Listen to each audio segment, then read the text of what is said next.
of Versailles, post-World War I grievances and resentment. The Treaty of Versailles, signed in June 1919, was intended to bring a lasting peace to Europe following the end of World War I.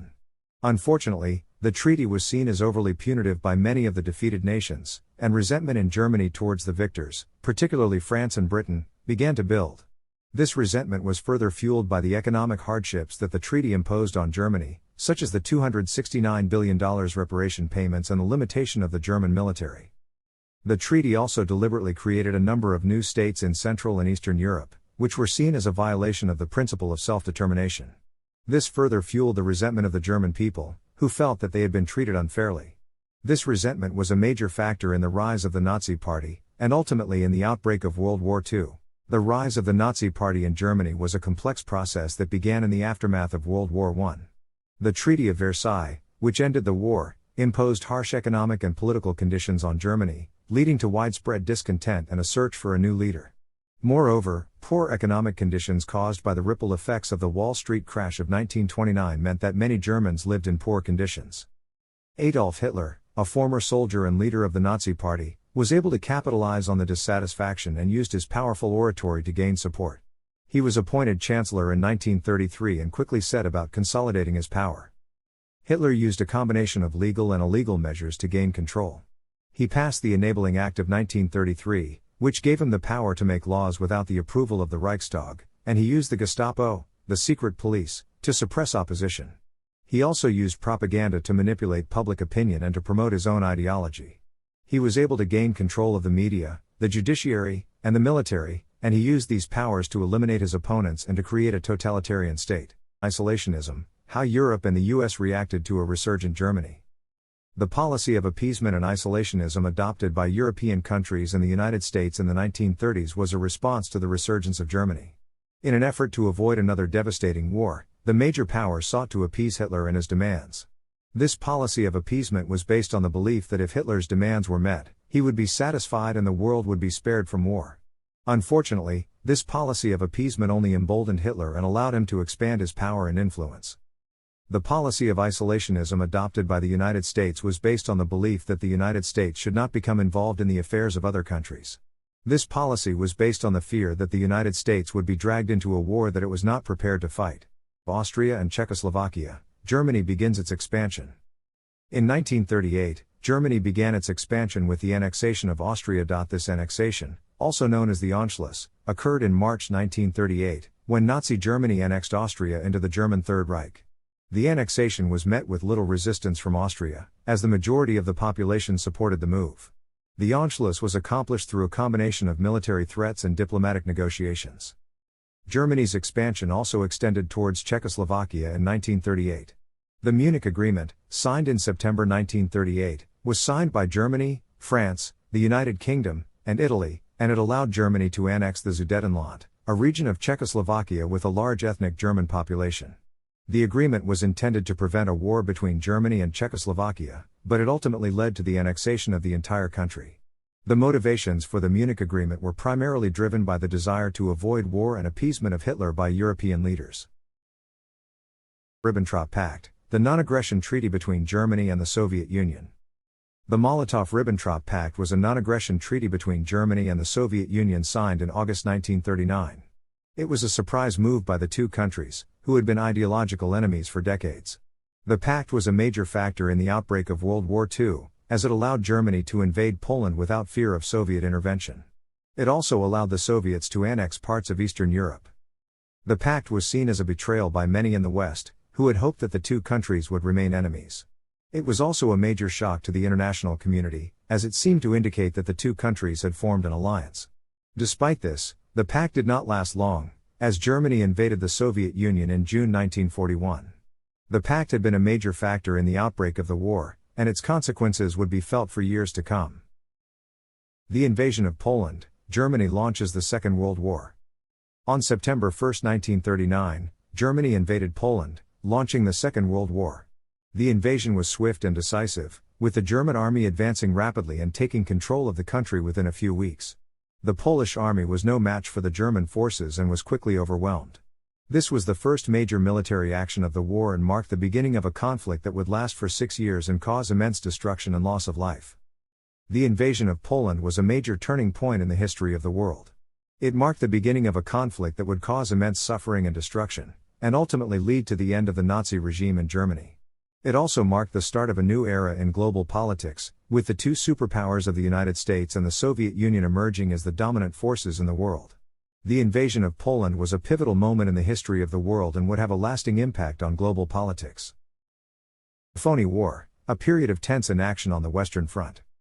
The period of the Phony War was a time of tense inaction on the Western Front. After the German invasion of Poland in September 1939, the French and British declared war on Germany, but no major military action was taken by either side. This period of tense inaction was caused by a number of factors. Firstly, both sides were still in the process of mobilizing their forces, and the French and British were not yet ready to launch a major offensive.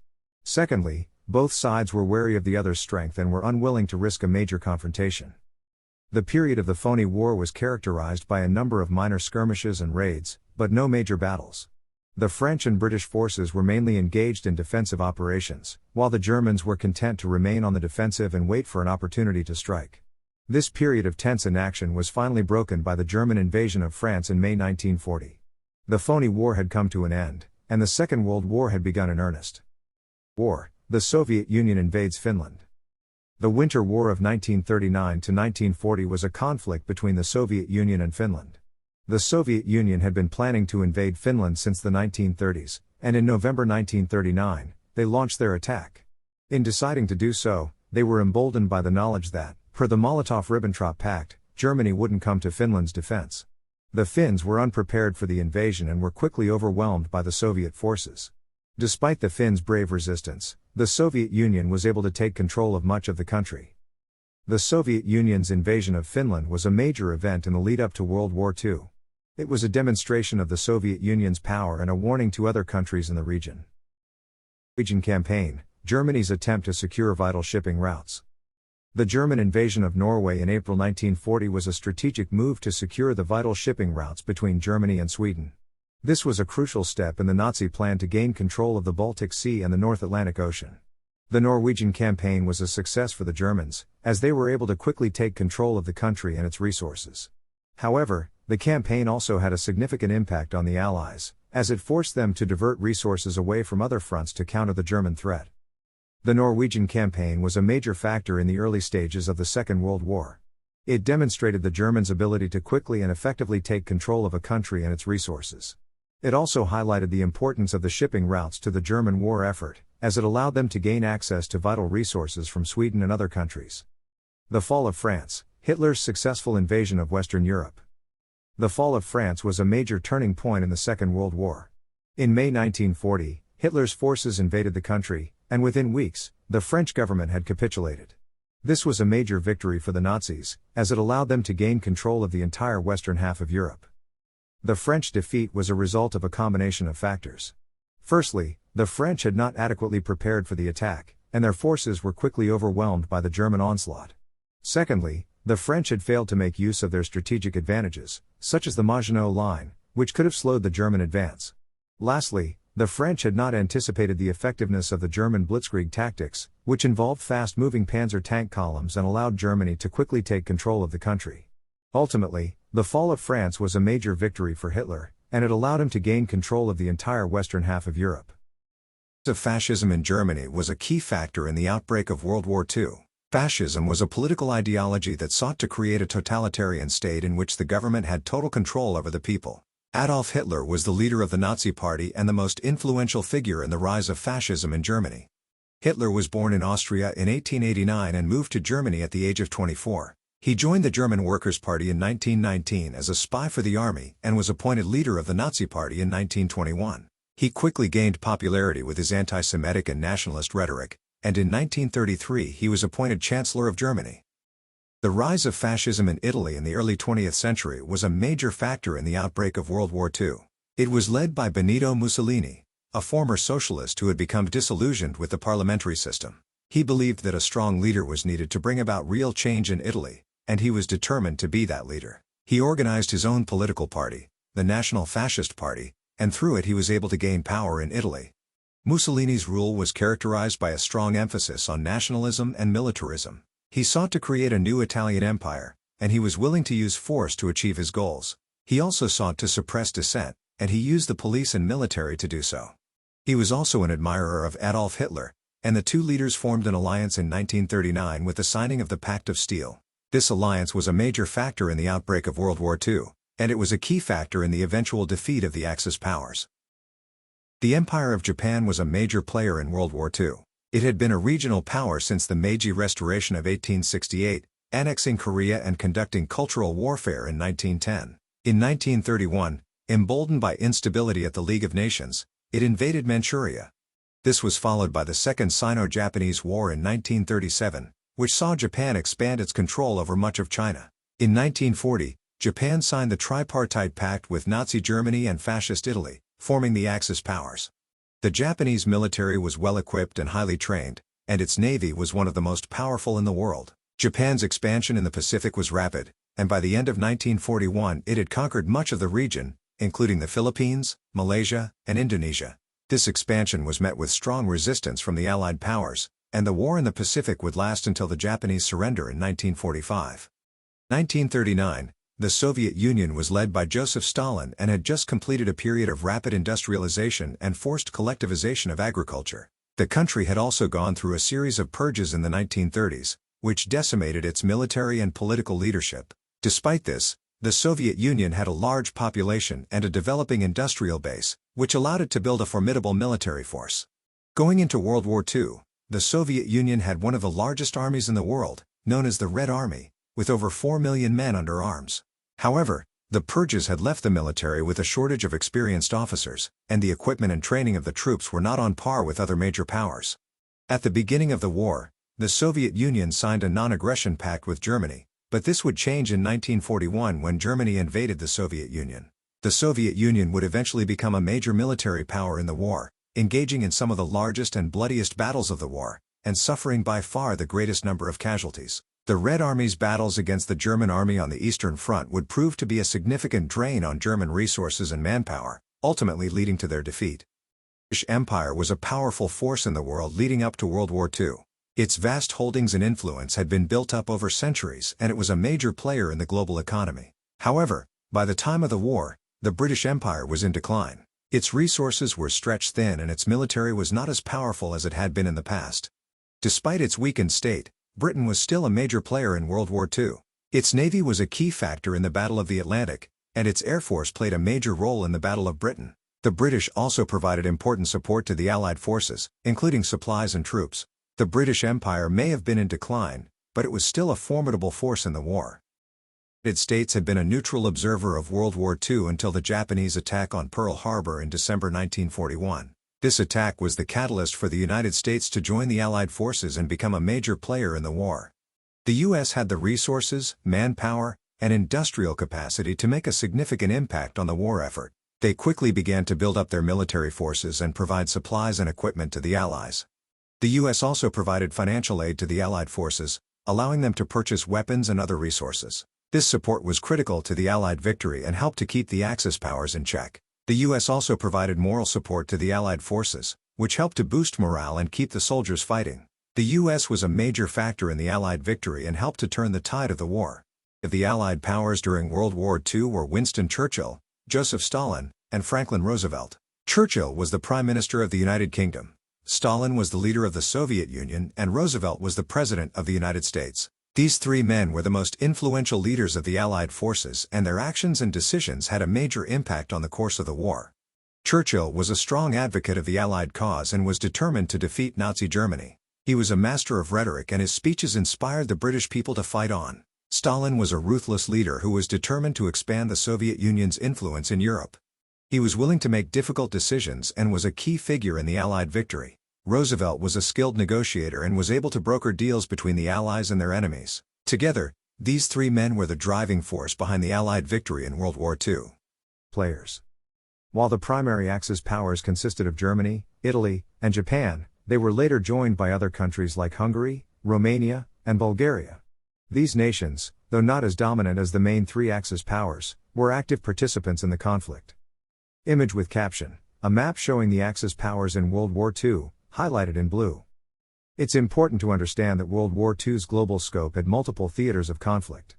For instance, China began resisting Japanese invasion in 1937, marking the start of the Second Sino-Japanese War.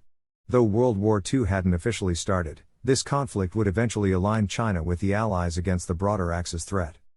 Other nations, such as Brazil, Mexico, Canada, and South Africa, also aligned with the Allies during the war. While their contributions varied, each played a role in the larger Allied efforts to counter the Axis powers. And conflict, the dynamics between the Axis forces. The Axis powers were a coalition of nations that included Germany, Italy, and Japan. The three countries had different motivations for joining forces, but they all shared a common goal of expanding their influence in Europe, Africa, and Asia. Because Italy and Germany only became unified nations, combining small states, after the drawing of colonial borders, they missed out on the conquests enjoyed by France, Britain, and Spain. As a result, they were keen to expand their influence on the world stage. The Axis powers had a number of agreements in place to ensure their mutual interests were protected. This included the Tripartite Pact, which was signed in 1940 and bound the three nations together in a military alliance. And conflict, the dynamics between the Allied forces.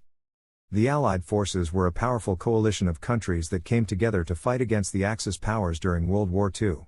The Allies included the United States, the United Kingdom, the Soviet Union, France, China, and several other countries. This coalition of nations worked together to defeat the Axis powers, but there were also tensions between the Allies. The United States and the Soviet Union had different ideologies and goals, and this led to disagreements and mistrust between the two countries. The United Kingdom and France also had neo-imperialist agendas, which sometimes conflicted with the interests of the untied states. Despite these tensions, the Allies managed to cooperate and work together to achieve their common goal of defeating the Axis powers. The cooperation between the Allied forces was essential for their success in World War II. The Allies had to coordinate their military strategies and share intelligence in order to be effective. They also had to work together to provide economic and political support to each other. This cooperation was difficult at times, but it was essential for the Allies to achieve their ultimate goal of defeating the Axis powers. The evolving strategies, how the Axis and Allied powers adapted to each other's moves. The strategies employed by the Axis and Allied powers during World War II were constantly evolving. As each side attempted to gain the upper hand, they were forced to adapt to their opponent's tactics. The Axis powers, led by Germany, Japan, and Italy, initially sought to gain control of Europe and Asia through a series of swift and decisive military operations. The Allies, led by the United States, Britain, and the Soviet Union, responded with a strategy of attrition, attempting to wear down the Axis forces through a series of long and costly campaigns. They did this to take advantage of the sustainability of their economic superiority. As the war went on, the Axis powers eventually realized that they could not win a direct confrontation with the Allies and began to employ a strategy of defensive fortifications and guerrilla warfare. The Allies, meanwhile, began to focus on a strategy of strategic bombing, aiming to destroy the Axis industrial and economic infrastructure.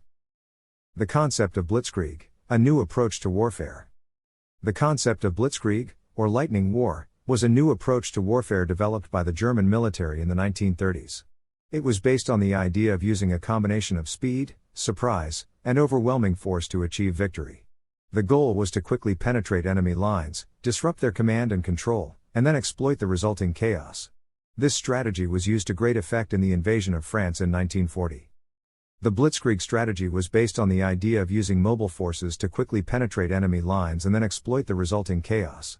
This was done by using tanks, aircraft, and motorized infantry to quickly overwhelm the enemy. The strategy also relied on the use of surprise and speed to achieve victory. The Germans were able to use this strategy to great effect in the invasion of France, where they quickly penetrated the French lines and then exploited the resulting confusion to achieve victory. Preparing for France, German military planning in the lead-up to the invasion. In the years leading up to the invasion of France, the German military was meticulously planning for the operation. The German High Command had identified the weaknesses of the French forces and had developed strategies to exploit them. They had also developed a new form of warfare, blitzkrieg, which combined the use of tanks and air power to quickly overwhelm their enemies.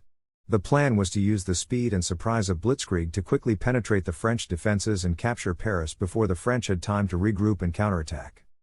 The German High Command had also taken into account the terrain of France and the logistical challenges that would be faced in the invasion. They had studied the French railway system and had developed plans to use it to their advantage. They had also planned for the use of air power to support the ground forces and to disrupt the French lines of communication and supply. All of these preparations were essential for the success of the invasion of France. The initial German advance into France. The German advance into France began on May 10, 1940. The German forces, led by General Heinz Guderian, crossed the border with a massive force of tanks, infantry, and artillery. The speed and ferocity of the attack caught the French off guard, and the Germans quickly advanced deep into French territory. The French forces were unable to respond effectively, and the Germans were able to break through the French lines and make their way to the coast. The Germans were also aided by their air superiority. The Luftwaffe was able to provide air cover for the advancing German forces, allowing them to move quickly and with impunity. The French Air Force was unable to respond effectively, and the Germans were able to gain air superiority quickly. The Germans were able to make their way to the coast and cut off the French forces in the north, leading to the eventual surrender of the French forces. The Allies, the Battle of Sedan and the capture of Calais. The Battle of Sedan, which began on May 12, 1940, was a decisive moment in the German invasion of France. The German forces, led by General Heinz Guderian, had broken through the French lines and were now in a position to encircle the Allies. The French, who had been expecting a German attack from the north, were taken by surprise and were unable to prevent the German advance. The result was that the German forces were able to capture the city of Sedan and the surrounding area, cutting off the Allies from the rest of France. The capture of Calais, which occurred on May 27, 1940, was the final nail in the coffin for the Allies. The German forces had now completely encircled the Allies, cutting off their access to the sea and trapping them in France. With the Allies now completely surrounded, the Germans were able to launch a devastating attack on them, resulting in the surrender of the French forces on June 22, 1940. This marked the end of the Battle of France and the beginning of the German occupation of the country. British Expeditionary Force, the Dunkirk evacuation.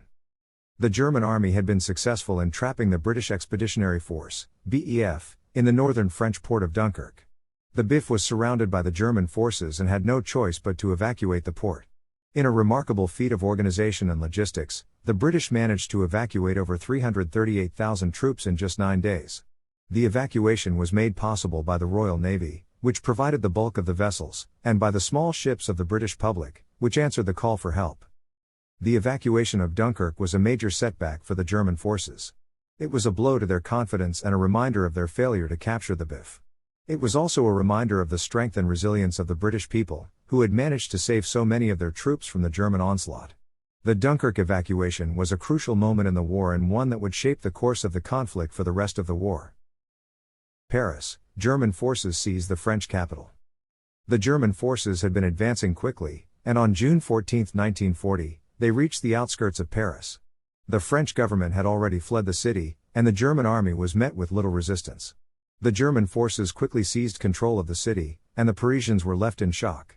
The fall of Paris marked the end of the French government's resistance to the German forces, and the beginning of the occupation of France. The occupation of Paris was a major blow to the morale of the French people.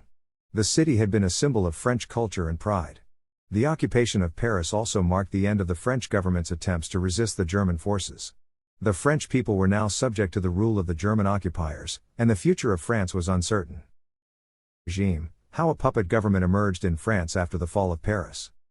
The fall of Paris in June 1940 marked the end of the French Third Republic and the beginning of the Vichy regime.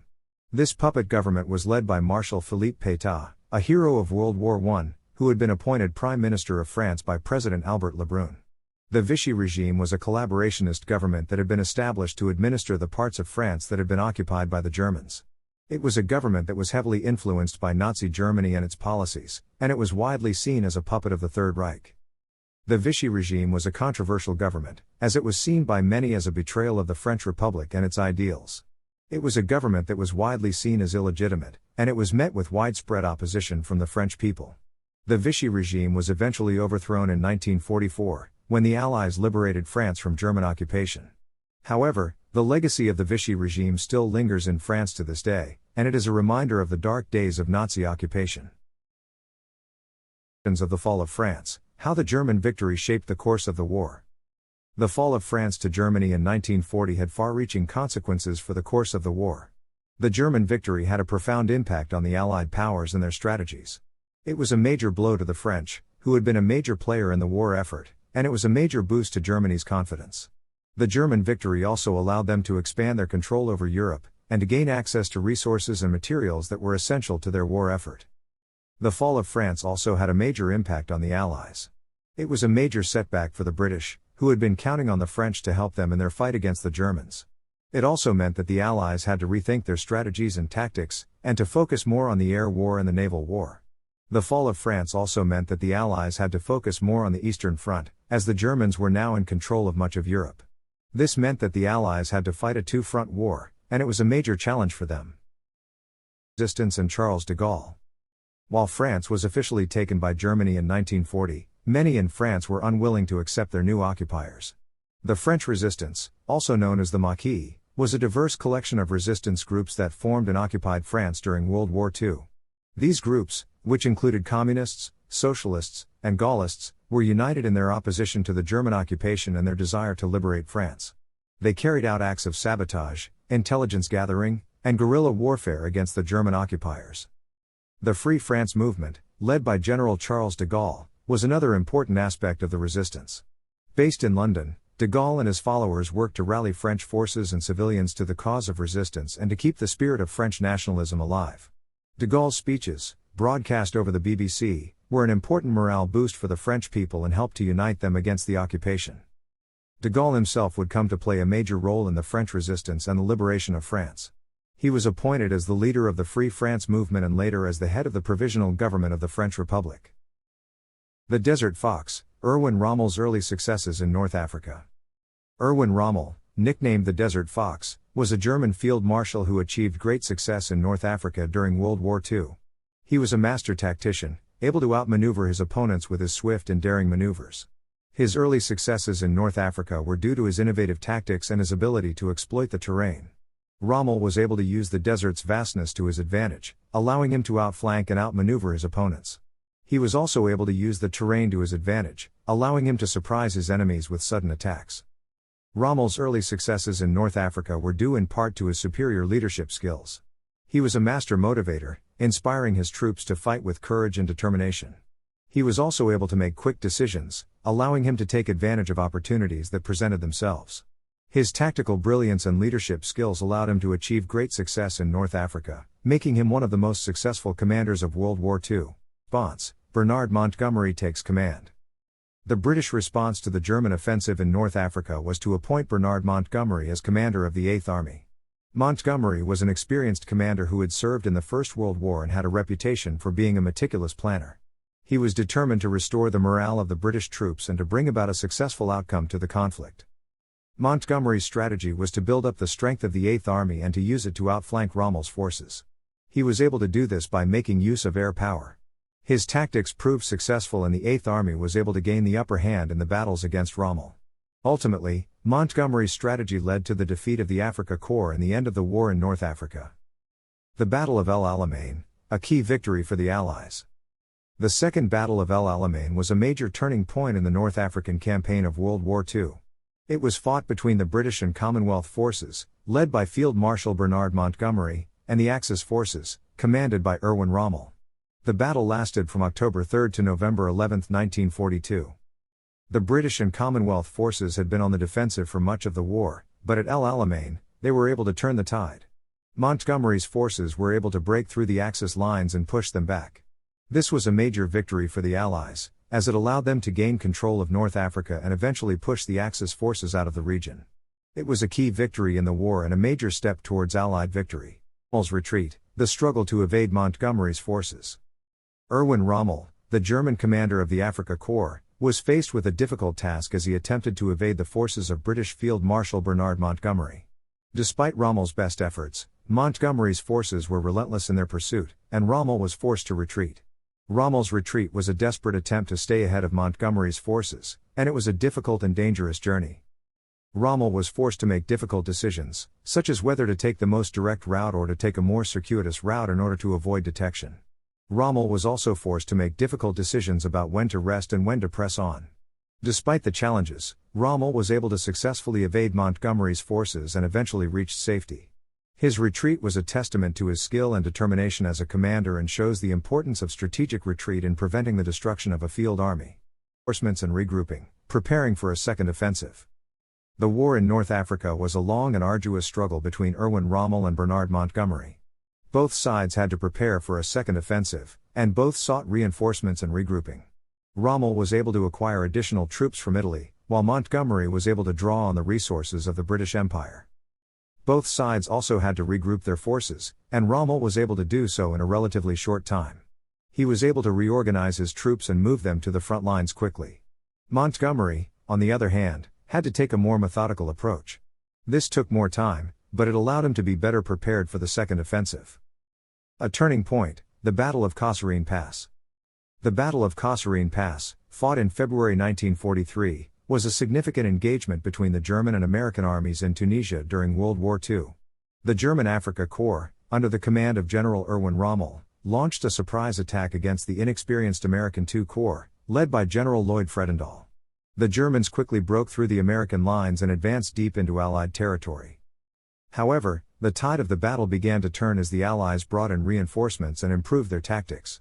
The Americans, under the command of General George S. Patton, launched a counteroffensive and retook the pass, pushing the Germans back and inflicting heavy casualties.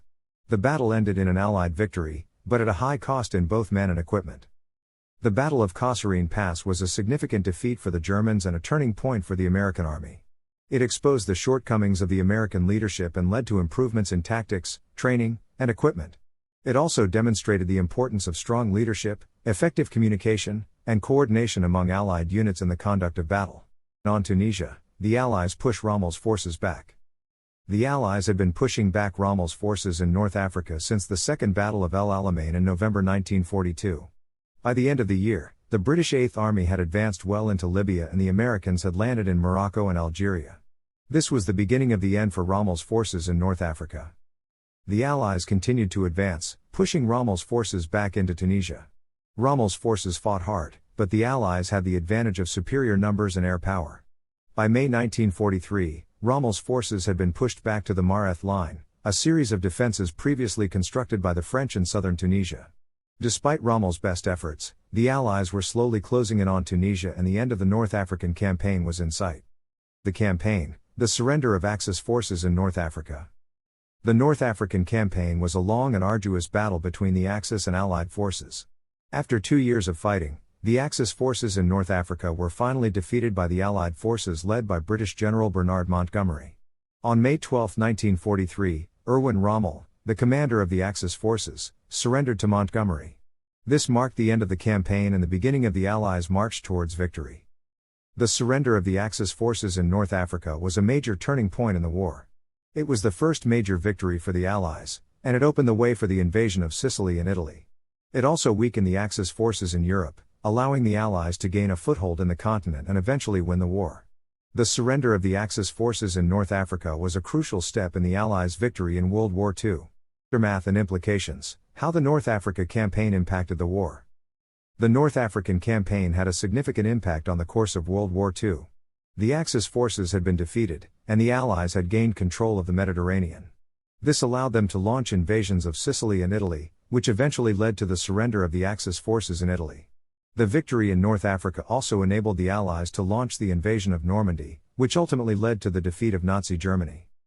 The North African campaign also had a major impact on the strategies employed by both sides.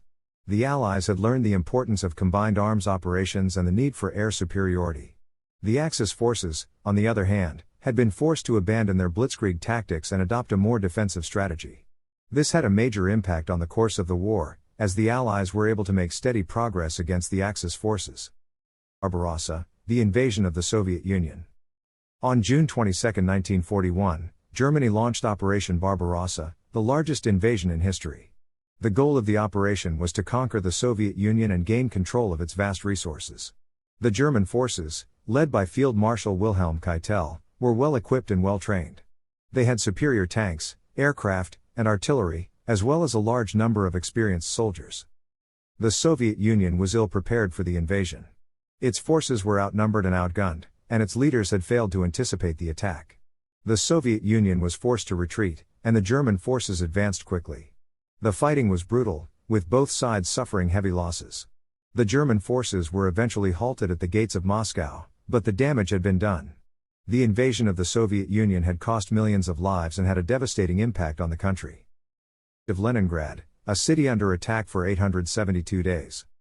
The siege of Leningrad began in September 1941 and lasted for 872 days. It was one of the most brutal and destructive episodes of World War II. German forces surrounded the city, cutting off all supplies and attempting to starve the population into submission.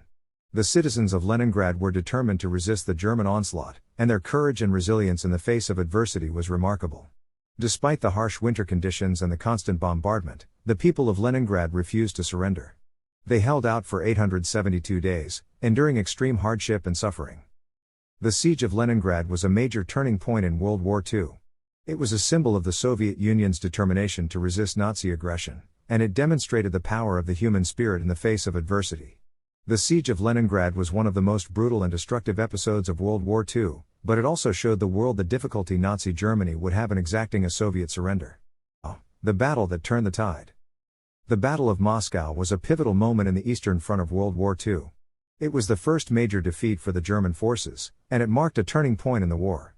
The German army had been advancing steadily since the beginning of the war, but the Battle of Moscow changed the course of the war.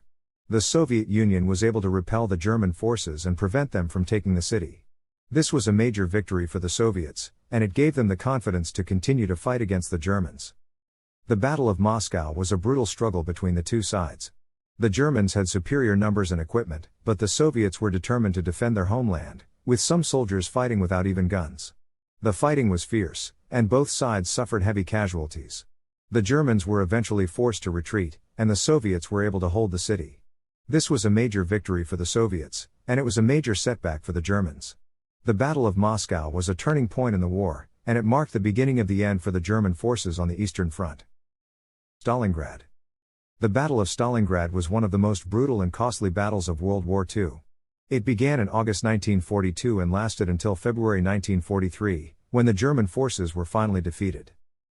During this time, the city of Stalingrad was reduced to rubble, and the death toll was estimated to be around 2 million. The battle was a major turning point in the war, as it marked the first major defeat of the German forces on the Eastern Front. The Battle of Stalingrad was a major victory for the Soviet Union, and it was a major blow to the German forces. The German forces were forced to retreat, and their morale was greatly damaged. The battle was also a significant propaganda success for the Soviet Union, as it showed the world that the Soviet Union was capable of standing up to the might of the German military. The Battle of Stalingrad was a turning point in the war, and a major victory for the Soviet Union. Operation Uranus, the Red Army strikes back. The Battle of Stalingrad was a turning point in the Eastern Front. After months of bitter fighting, the German forces were pushed back and the Red Army began to gain momentum. In November 1942, the Soviet Union launched Operation Uranus, a massive counteroffensive against the German Sixth Army. The Red Army was able to encircle the German forces, trapping them around the city of Stalingrad. The German forces were unable to break out of the encirclement and were eventually forced to surrender. The Soviet victory at Stalingrad was a major blow to the German forces. It was the first major defeat for the Germans on the Eastern Front and it marked the beginning of the end for the German war effort. The Red Army was now on the offensive and the Germans were in retreat. The Red Army continued to push westward, eventually liberating the rest of the Soviet Union and ending the war in Europe. Kursk, the largest tank battle in history. The Battle of Kursk was a major turning point in the Eastern Front of World War II. It was the largest tank battle in history, with over 7,000 tanks and 2 million soldiers involved. The German forces had planned a massive offensive against the Soviet Union, but the Soviets had been tipped off and were ready for them. The battle lasted for several weeks, with both sides suffering heavy losses. In the end, the Soviets were able to turn the tide and push the Germans back. The Battle of Kursk was a brutal and costly affair for both sides. The Germans had superior equipment and training, but the Soviets had the advantage of numbers and the element of surprise. The fighting was fierce and the casualties were high, with both sides losing thousands of men.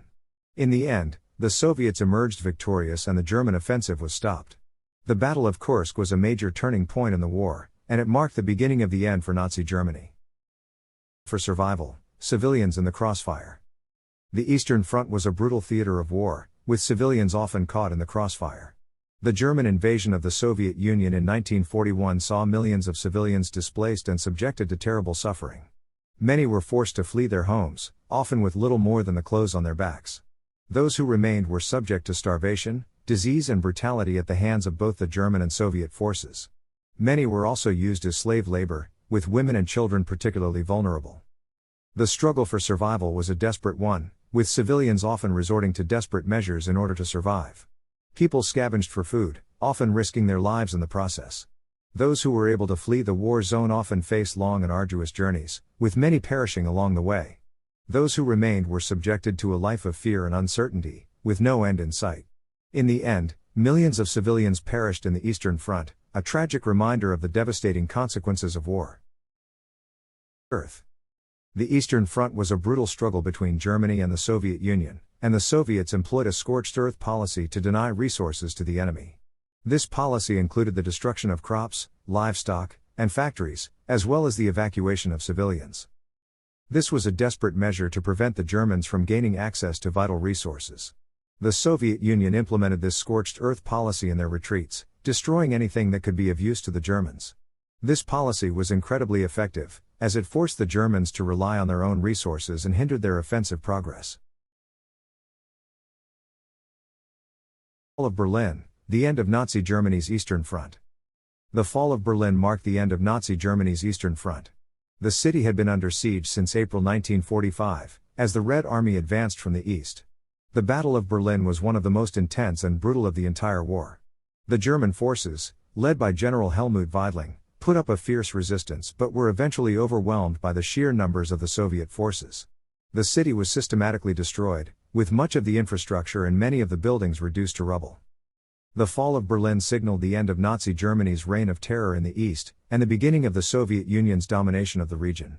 The Red Army's victory was a major blow to the German forces, who had been hoping to hold out until the Western Allies arrived so they could receive less harsh treatment. The fall of Berlin also marked the end of the Nazi regime, and the beginning of a new era of peace and stability in Europe.